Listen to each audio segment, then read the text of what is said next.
case in the early stage is to look at the last position report, which in this case is the last crew conversation with air traffic control. 3 hours out from Rio de Janeiro, Flight 447 was still on the intended flight path. Air France 447, by checking Intel 0133, level 350, Salpu 0148. But at 1:35 a.m., all radio communications ceased. There is nothing to say what's happened to it after that last position report. The last known position, 350 miles off the coast of Brazil. But now, the mystery deepens. For another 35 minutes, Flight 447's computer continues to send out automatic position reports by satellite. The reason for the automatic position reports is so that the operator can follow the progress of the flight and know whether it's going to be early or late to help with its scheduling effectively.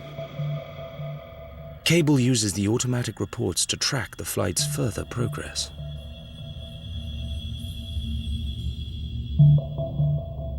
The last location was at 2:10 a.m., 70 miles from where the wreckage was discovered. What these messages do show is a last automatic position report and then apparently the end of the flight. Something in Flight 447's path brought it down. Cable hunts for the cause in the official weather report. There was thunderstorm activity in that area, quite a large trail across the flight path at the time that AF 447 went through. At 2:10 a.m., Flight 447 was in the vicinity of an Atlantic thunderstorm, 250 miles wide. But this fact raises a crucial question that the official reports fail to answer. Why would experienced pilots fly into a storm? The idea that a pilot would fly through a thunderstorm, absolutely not. Highly improbable. Pilots, remember, at the front end of the airplane, the first people to meet any accident. We have a great incentive not to meet accidents. Flight 447 must have flown into the storm by mistake.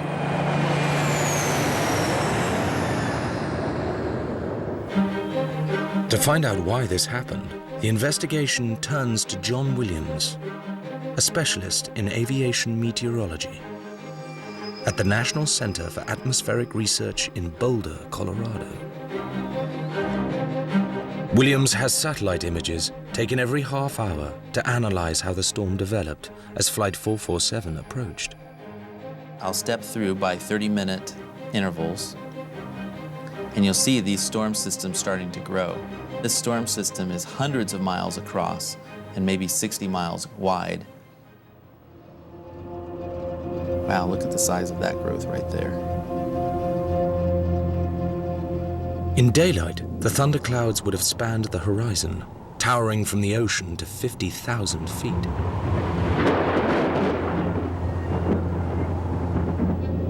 But in the dark, early hours of the morning, the Flight 447 pilots can't see them.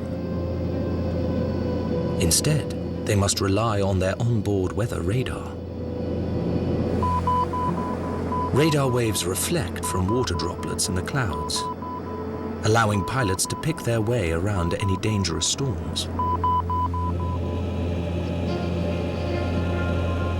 According to the official reports, several other flights that night took the same route as Flight 447. But all these pilots saw the storm coming and made detours of up to 90 miles to avoid it. But Flight 447 made only a minor change of course. You can see that it had deviated a little bit off of its flight plan, and that might mean that they were trying to deviate around some storms. This minor deviation leads Williams to a major breakthrough. He thinks Flight 447 was deceived by a quirk of the weather. What you can see is that there's a small storm between them and the large storm system that, as they approached it, may have blocked their radar's view of the larger storm system and the more hazardous storm system behind. If Williams is right, Flight 447's radar was blocked by the smaller storm in their path. The beam can't get through to detect the real threat. The 250-mile-wide storm system behind. Supporting Williams' theory, another flight crew that night reported that they only saw the danger when they increased radar sensitivity. You could find yourself in a position with this absorption of the signal where you are almost into the storm before the signal strength actually reflects the reality. It's an important step in the investigation, filling a critical gap in the official reports. It's possible that by the time Flight 447 saw the danger on radar, it was already too late to turn around. You have no option but to take the least worst exit. The crew must ride out the storm. They face two potential threats. The first, lightning.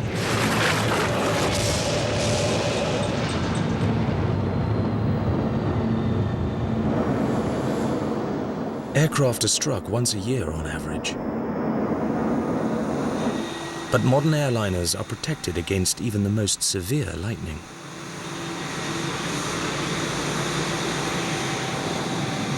This Boeing 747 incident was captured on a mobile phone.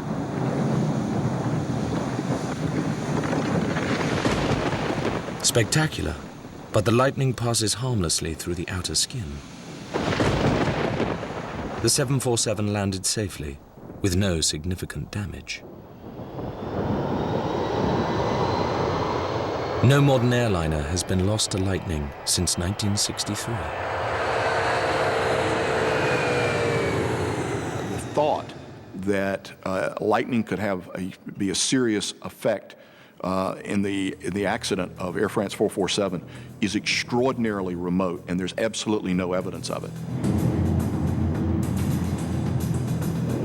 The second threat, turbulence, is more serious. It's caused by updrafts, rising pockets of air punching up through the storm towards Flight 447's altitude. The white areas on John Williams' map. There's one here and one here just off the flight track of Air France 447. Hitting an updraft would be like a jackhammer hitting you from below. It could really give the aircraft a jolt. As Flight 447 headed for turbulence, the automatic systems would have kept everything under control. The pilot's next move is standard procedure. Anticipating turbulence, he asks the passengers to fasten seatbelts. Then, as a safety measure, he dials in a slightly lower speed to reduce the stresses on the aircraft. An automatic system called auto thrust takes over. The auto thrust would reduce the power on the engines to slow down towards your target speed. Everything happens automatically. So the pilot's manual thrust levers don't move. As turbulence hits, sudden updrafts throw the aircraft up and down. But auto thrust changes the engine power to compensate, maintaining the aircraft in a safe speed range. All the pilots have to do is monitor the instruments. The systems automatically will tell you if they get out of limits, but you could be looking at the systems from time to time just to check that they are well inside limits. The investigation has traced Flight 447's progress to its last known position. They're in the midst of a rapidly developing storm that their radar detected too late. The pilots have no option but to ride out the turbulence. But their automatic systems provide reassuring protection. It's 2:10 a.m. The evidence suggests that little more than 4 minutes later, everyone on board Flight 447 was dead.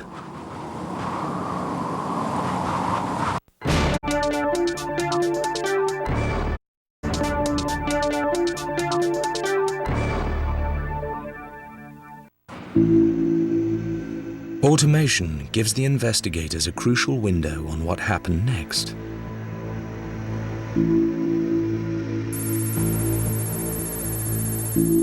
Just after 2:10 a.m., the flight computer suddenly sent a torrent of fault messages to Air France in Paris.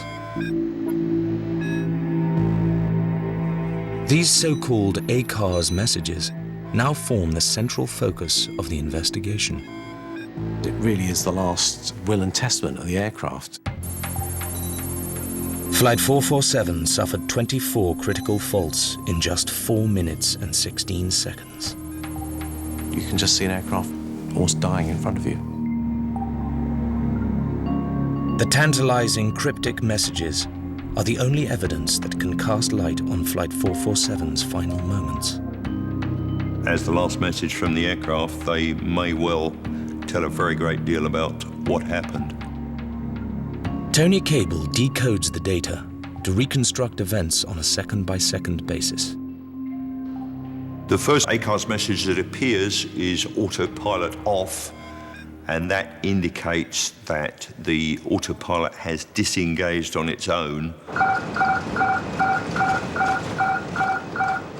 There is a master audio warning, which is a real attention getter.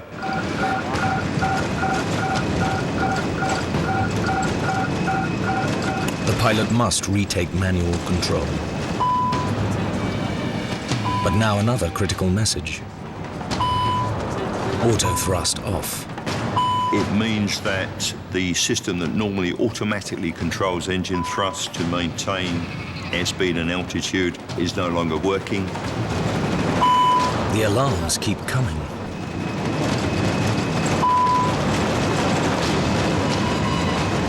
The most critical safety features are failing, one by one. It must have been a very busy and confusing situation on the flight deck.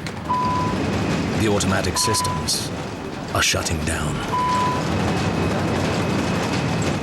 Then, one final ominous message. The advisory cabin vertical speed message means that the pressurized cabin is descending at a high rate. In other words, the aircraft is descending at a high rate. The last message came just moments before Flight 447 and its passengers hit the water. But what could have caused all the vital automatic systems to suddenly malfunction? The reason for the autopilot kicking out is something that clearly needs to be established.